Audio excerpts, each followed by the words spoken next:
How to find Coinbase wire transfer receipt details.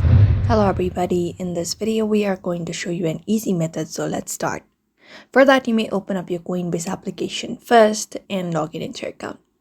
Now, from the given interface, you may tap on the cube icon with the dots at the top left corner of your screen. Go ahead and tap on it.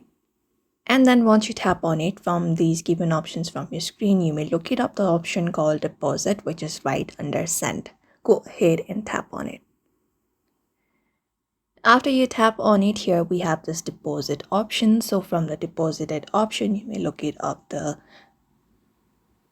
transfer receipt details, which is right under this balance section where you type it in. Here you have this one of the deposit receipt details. So go ahead and tap on it.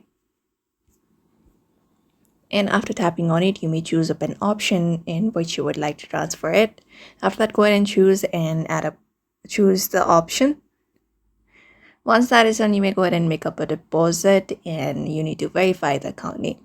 So go ahead and start that process, follow the on-screen prompts. And once that is done, here you will be getting every details that you're looking for. For example, recipient name, address, account number, routing number, bank name, even bank address, and bank country, and the wired fee. So go ahead and tap on deposit. And that's it. So that is how you basically find Coinbase wire transfer receipt details very easily. I hope this video was helpful. Give it a thumbs up and subscribe for more tips and tutorials, and we will see you on the next video.